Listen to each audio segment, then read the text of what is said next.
Welcome back to another episode of Rock Boys Football. Sitting here Tuesday morning, 24 hours out from the transfer portal window officially opening up, and we are already starting to see some really intriguing names that either are currently in the transfer portal or plan to enter the transfer portal over the next couple of days. Want to get into some of the more intriguing names that we've seen pop up. And I'll start with this. The spring transfer portal window is not going to be as active as it was in the winter. But I'll say this, if the last couple of days are any early indication of what this window might look like, we are going to see some really good football players move around the college football landscape. And as we sit right now, Tuesday morning, what are some of the more intriguing players that are in the portal? That's what I want to get into now. Before we get into it, as always, y'all let it fly in the comments section. I have a feeling that if you were watching this episode in the middle of April, chances are you follow the portal pretty dang closely. And chances are you have some names that intrigue you a lot early on in the process. Let it fly in the comment section. The names that you guys put in the comment section are probably the names that I have to go back and watch a little bit, and probably names that we got to talk about over the next couple of weeks. Appreciate you guys. Let it fly in the comment section. If y'all do enjoy the content, consider subscribing to the channel. It seems like we're going to have a lot to talk about over the next couple of days and weeks. And without further ado, let's get into it. And let's start with, the by far the biggest name in the transfer portal, and that is Nico. From an outside perspective looking in, this was just bad business on Nico and his camp's part. I think he thought he was worth a little bit more than I think a lot of programs value him at. He tried to hold Tennessee hostage. Now, Tennessee says, hey, we ain't going to pay you what you're asking. Now you have to hit the transfer portal. And what he's quickly figured out here is that there are not a lot of programs in the country, if any, that are willing to pay him the money that he was asking from Tennessee.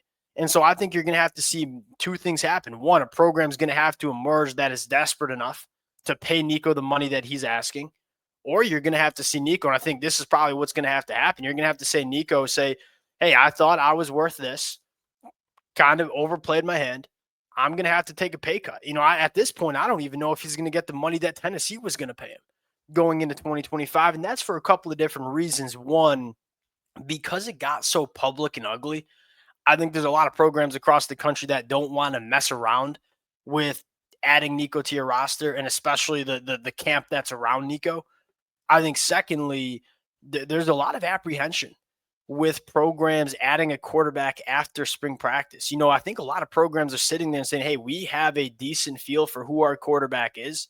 We've already spent the last couple of weeks installing our offense during spring practice.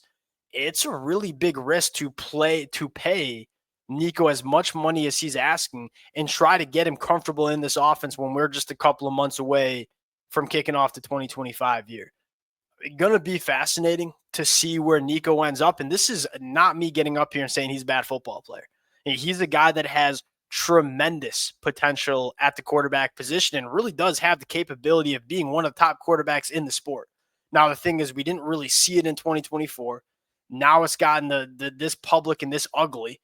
And now you're coming after spring trying to find a spot.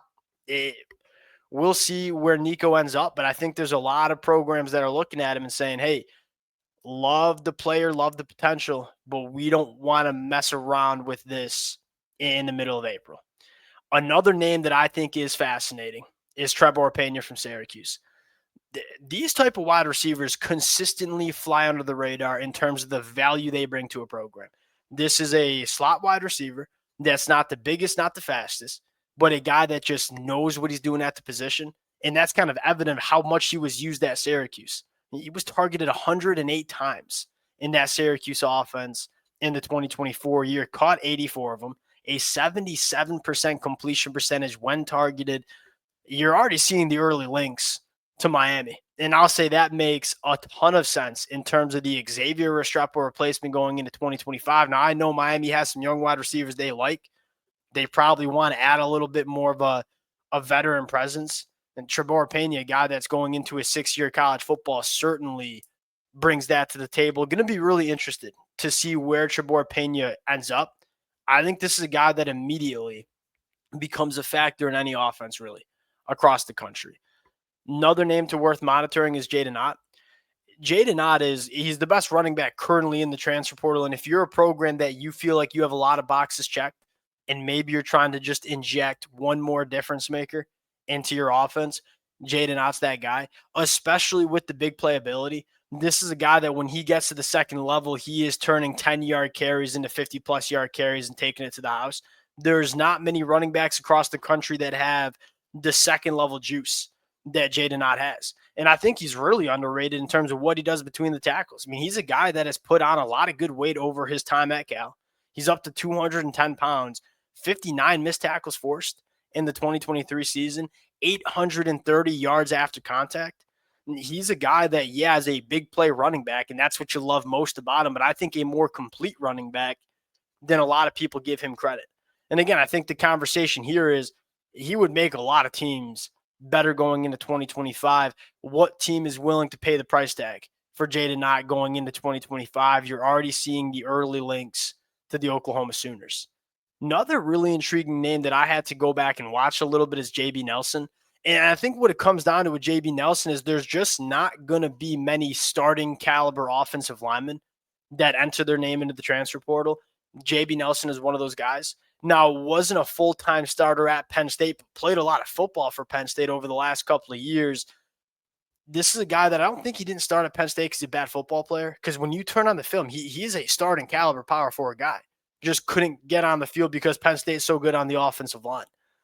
This is one of those offensive linemen that if you have a hole and you need a plug-and-play guy specifically on the inside of the offensive line, JB Nelson would make a lot of sense. Probably not going to have a huge price tag, but I'll say this, you're not going to see many of these kind of guys enter the transfer portal over the next couple of days. There's just not going to be that many starting caliber offensive linemen at the power 4 level. I think JB Nelson's one of them. Another intriguing name is TJ Bush, who probably not a very noteworthy name, but this is an edge rusher that really good against the run, gives you some pass rush juice. I think what intrigues me the most is played a ton as a true freshman, played a ton as a true sophomore. I mean, he's coming into the transfer portal with over 1,200 snaps under his belt, and he's only going into year 3 as a college football player. And so, again, he's one of those guys that's young, that the arrow is still kind of starting to point up. You know, there's going to be a lot of names in the transfer portal over the next couple of days that are 4th, 5th, 6th-year seniors that are guys that you kind of know what they are, but probably ain't going to get that much better at football. TJ Bush is not one of those guys. You know, I think he's still getting better. He's trying to make the jump up from the G5 to the Power 4 level. Maybe not a bona fide starter for a lot of top Power 4 teams, but a really good rotational edge rusher that's very good against the run that, you know, could blossom into a starter over the next couple of years to whatever program he goes to. There is going to be a lot of teams that are looking for quality depth on the defensive line, and I think TJ Bush could be one of those guys, especially because of what he does against the run. That's what stands out to me the most. You look at the PFF numbers, you go and watch a little bit of Liberty last year.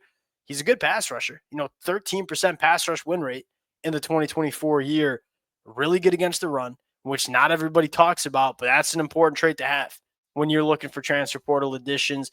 Another name that I think is a difference maker is Jack Endries from Cal. He arguably the best tight end in the country, one of the best tight ends in the country.